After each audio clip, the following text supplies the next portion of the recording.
all. Welcome to English class. In this class, we will learn about Unit 22, that is your subject, verb and agreement.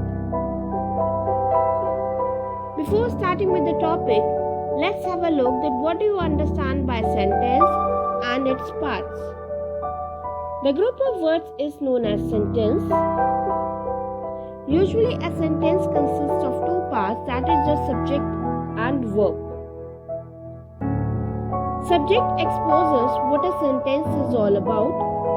It can be a noun or a pronoun. It may be singular or plural. For example, book, Alice, car, etc. are examples of nouns. Talking about verb, it expresses the action of a sentence. For example, is, will, have taken, etc. Now the question arises that what is subject-verb agreement? Subject-verb agreement is a structure where the verb is similar to the subject in terms of figure. There are certain rules to use the subject and verb in a sentence in a number of ways. All these rules are explained here with the help of examples. Subject-verb agreements. So here are certain rules that are well explained with examples. So let's have a look. The first rule, singular and plural verb. Verb must agree with subject in figure and in person. If the subject is singular, the verb must be singular. For example, the dog drinks water every day. Second rule, singular and plural subject. Two or more words connected by and take a plural verb. For example, Sana and Sarah are playing together. Third rule, mid-sentence phrase or a clause. Subject-verb agreement with a phrase or clause between the subject and verb. For example, the house between the two streets is empty. Fourth rule, that is your singular and plural indefinite pronoun. Singular and plural indefinite pronouns. For example, something is wrong with me. Here is a singular indefinite pronoun. Both are qualified for the interview. Here are is a plural indefinite pronoun. Fifth rule about collective nouns. It is also called a group noun. It expresses a group of people such as a family, army, team, etc. It can be singular or a plural.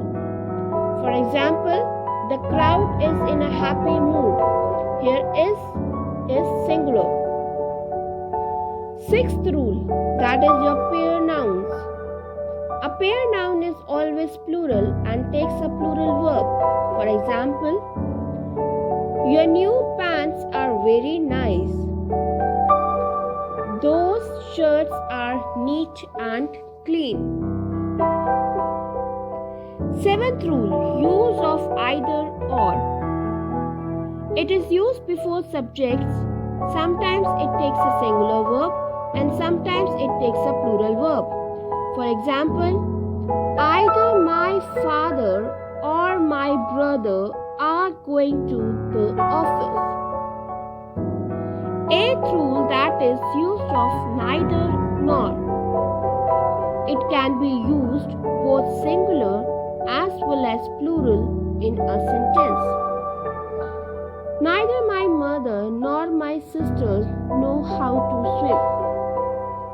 Neither my father nor my mother is coming to play. Ninth rule, that is fractional expressions.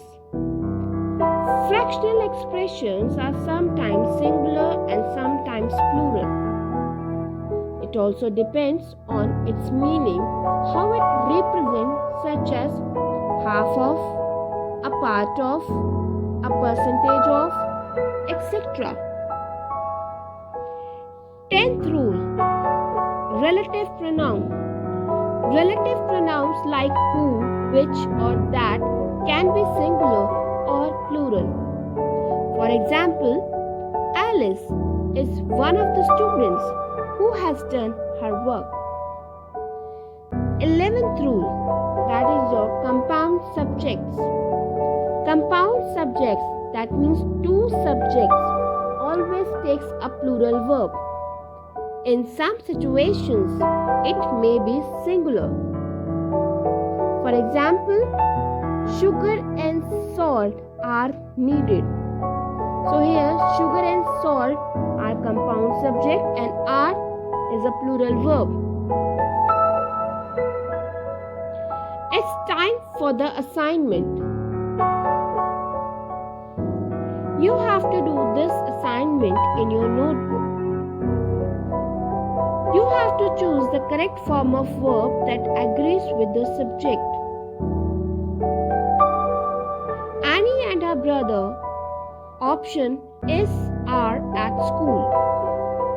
You have to choose the correct form of verb. Either my mother or my father. Option is are coming to the meeting.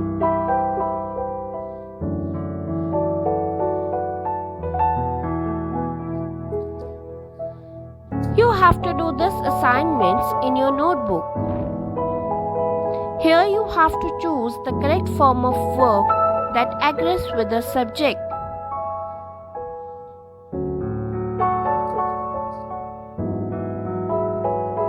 I hope you have understood the concept very well. Thank you.